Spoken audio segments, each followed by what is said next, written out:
اعوذ باللہ من الشیطان الرجیم بسم اللہ الرحمن الرحیم هو الذی انزل علیک الکتاب منہ آیات محکمات ہن ام الکتاب و اخر متشابہات فأما الذین فی قلوبہم زیغ فیتبعون ما تشابہ منہ ابتغاء الفتنة وابتغاء تأویلہ وما يعلم تأویلہ الا اللہ والراسخون فی العلم یقولون آمنا به کل من عند ربنا وما يذكر الا اولو الالباب آمنت باللہ صدق اللہ العظیم رب اشرح لی صدری ویسر لی امری واحلل عقدۃ من لسانی یفقهوا قولی اللہم ارنا الحق حقا وارزقنا اتباعہ وارنا الباطل باطلا وارزقنا اجتنابہ آمین یا رب العالمین۔ دوستو اور بزرگوں، سورہ آل عمران آیت نمبر 7 آپ کے سامنے تلاوت کی ہے۔ مضمون کے اعتبار سے قرآن مجید پر ایمان، دین کو نافذ کرنے کے اعتبار سے یا دین پر عمل کرنے کے اعتبار سے قرآن مجید پر ایمان لانا لازمی جز ہے۔ نبی اکرم صلی اللہ علیہ وسلم کی قائم مقام کتاب، اور اس آیت میں قرآن مجید کے مضامین، ان کے بارے میں ہر چیز بیان ہو گئی۔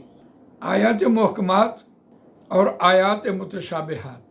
ہم نے دیکھا کہ متشابہات جو ملی جلی آیتیں ہیں، آج کی دنیا میں ان کو پیش کر کے لوگوں کو قرآن مجید سے دور کیا جاتا ہے۔ اس لیے ضروری تھا کہ قرآن مجید آیات محکمات بیان کرتا اور آیات متشابہات بھی بیان کرتا، کچھ ملی جلی آیتیں بیان کرتا۔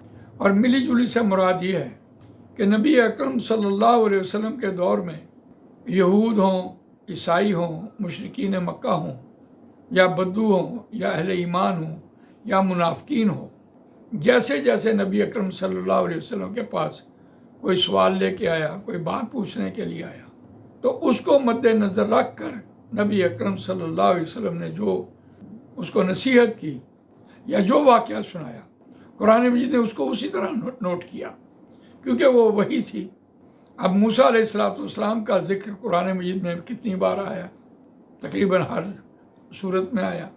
حضرت عیسیٰ علیہ السلام کا ذکر ہو، منافقین کا ذکر ہو، تو مختلف لوگ جیسے آئے، جیسے جیسے انہوں نے پوچھا، ویسے ویسے جوابات دیے گئے۔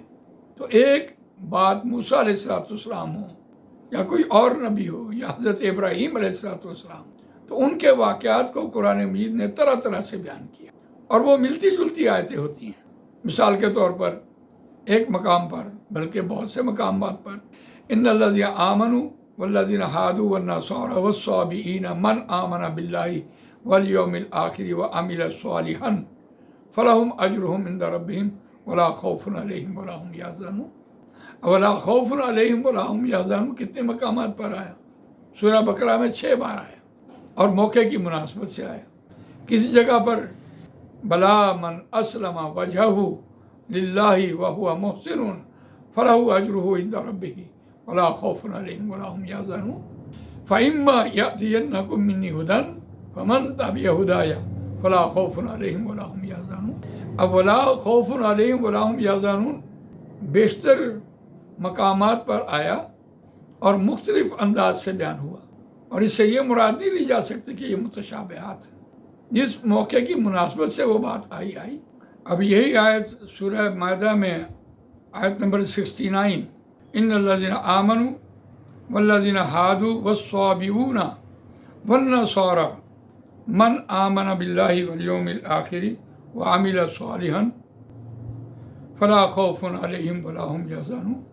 اور وہاں ہادو والنصارى والصابئین من آمنا، وہاں یہ ترتیب تھی، اور سورہ مائدہ میں یہ ترتیب آ گئی، والصابئون والنصارى یہ ترتیب آ گئی۔ تو یہ ملی جلی آیتیں ہیں، ان کو ہم متشابہات نہیں کہہ سکتے، لیکن ہم ملی جلی کہہ سکتے ہیں۔ تو ان کی تفصیل بھی قرآن مجید میں بیان ہوئی، لیکن کمال بات یہ ہے کہ جو لوگ عمل کرنے والے ہیں ان کا کیا کردار ہے، جو عمل نہیں کرنے والے ان کا کیا کردار ہے، دونوں کردار یہاں بیان ہوئے۔ آیت کا روان ترجمہ سنتے ہیں، هو الذی انزل علیک الکتاب منہ آیات محکمات ہن ام الکتاب، وہی ذات ہے جس نے اتاری کتاب آپ پر، منہ آیات محکمات، اس میں آیات محکمات ہیں، محکم آیات، ہن ام الکتاب، وہی کتاب کی ماں ہیں۔ دین کے بنیادی ستون، نماز، روزہ، حج، زکوٰۃ، توحید، رسالت، معاد، جیسے ہم سورہ بقرہ میں پڑھ کے آئے۔ دین کیا ہے؟ ایمانیات، معاملات، اخلاقیات، تعزیرات، دیت، نکاح، طلاق، قرض کا لین دین، سود کا ذکر، ہر چیز بیان ہوئی، اور وہ محکمات ہیں۔ دین کیا ہے؟ اور وہی کتاب کی جڑ ہیں، کتاب کی بنیاد ہیں۔ وَأُخَرُ مُتَشَابِهَاتٌ، اور کچھ ملتی جلتی بھی ہیں۔ فَأَمَّا الَّذِينَ فِي قُلُوبِهِمْ زَيْغٌ، پس بہرحال وہ لوگ جن کے دلوں میں کجی ہے، ٹیڑھ ہے، فَيَتَّبِعُونَ مَا تَشَابَهَ، پس وہ اتباع کرتے ہیں جو متشابہات ہیں اس میں سے، مِنْهُ ابْتِغَاءَ الْفِتْنَةِ وَابْتِغَاءَ تَأْوِيلِهِ، اس میں سے فتنے کی تلاش کرنا یا اس میں بہت سے مطالب نکالنا۔ فتنے کا لفظ قرآن مجید میں اگر اللہ کے لیے بولا جائے تو آزمائش ہوتا ہے، اگر انسانوں کے لیے بولا جائے تو یہ فساد فی الارض ہوتا ہے، فساد پھیلانے کے لیے یا اس کے مختلف معنی کرنے کے لیے۔ مثال کے طور پر مختلف معنی کے اعتبار سے عام طور پر ہم نے سنا، جب آپ کسی کو نماز کی دعوت دیتے ہیں تو کہتے ہیں آپ ہم پر سختی کر رہے ہیں، تو آیت کون سی کوٹ کی جاتی ہے؟ لا اکراہ فی الدین، دین میں جبر نہیں ہے، دین میں سختی نہیں ہے۔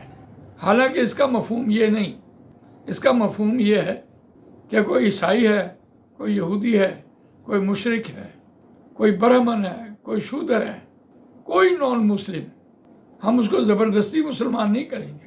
اپنی آزاد مرضی سے جب وہ مسلمان ہو جائے تو اس پر یہ دین اسلام کے تمام قوانین لاگو ہوتے ہیں، اور ہم نماز کے اعتبار سے یہ کہہ رہے ہوتے ہیں دین میں کوئی جبر نہیں ہے۔ بالکل اسی طرح یضل بہ کثیرا، بھئی وہ گمراہ کرتا ہے بہتوں کو، اور اس کو قرآن مجید پہ فٹ کر رہے ہوتے ہیں کہ قرآن مجید لوگوں کو گمراہ کرتا ہے، بلکہ ایسا نہیں ہے۔ وہاں بھی ایک مثال کے طور پر بات ہوئی تھی، ان اللہ لا یستحی ان یضرب مثلا ما بعوضۃ فما فوقها فاما الذین آمنوا فیعلمون انہ الحق من ربہم واما الذین کفروا فیقولون ماذا اراد اللہ بہذا مثلا یضل بہ کثیرا ویہدی بہ کثیرا۔ اللہ تعالیٰ اس مچھر کی مثال سے بہتوں کو ہدایت دے دیتا ہے اور بہت اس سے گمراہ ہو جاتے ہیں۔ اور مشرکین مکہ کا یہ سوال تھا، یہ کہنا تھا کہ ہم گوشت پوشت کے انسان ہیں، ہم پڑھے لکھے لوگ ہیں، ہم کھاتے پیتے ہیں، اور قرآن مجید میں یہ مکھی، مچھر اور چونٹی کی کیوں مثالیں دی جا رہی؟ ہمیں مثال دینی ہے تو کوئی ہمارے شایان شان لے کے آئے، کوئی ہمارے شایان شان پیش کرے۔ تو آج ہم اس کو فٹ کر رہے ہوتے ہیں کہ قرآن مجید کی طرف، تو یہ بھی اس کا بڑا غلط اطلاق ہوتا ہے۔ اسی طرح ہم نے سنا یا ایھا الذین آمنوا لا تقربوا الصلاۃ، اے اہل ایمان نماز کے قریب نہ جاؤ۔ پوری آیت نہیں پڑھنی، یا ایھا الذین آمنوا لا تقربوا الصلاۃ وانتم سکارى حتى تعلموا ما تقولون، اے اہل ایمان نماز کے قریب نہ جاؤ۔ اب یہ آیت ہم کوٹ کر رہے ہوتے ہیں، حالانکہ اس آیت کا ترجمہ اگر پورا دیکھا جائے تو تم نشے کی حالت میں نماز کے قریب نہ جاؤ، اور نشہ بھی کیا کہا؟ حتیٰ تعلموا ما تقولون، یہاں تک کہ تم جان لو جو تم کہتے ہو۔ آیت پوری یہ ہے، اور ہم اس کو کہاں کوٹ کر رہے ہوتے ہیں۔ اور یہ جو 3 مثالیں میں نے ابھی آپ کے سامنے رکھی ہیں، یہ ہے فَيَتَّبِعُونَ مَا تَشَابَهَ مِنْهُ ابْتِغَاءَ الْفِتْنَةِ وَابْتِغَاءَ تَأْوِيلِهِ وَمَا يَعْلَمُ تَأْوِيلَهُ إِلَّا اللَّهُ، اور نہیں جانتا اس کی تعویلیں، اس کے مطالب سوائے اللہ کے کوئی نہیں جانتا۔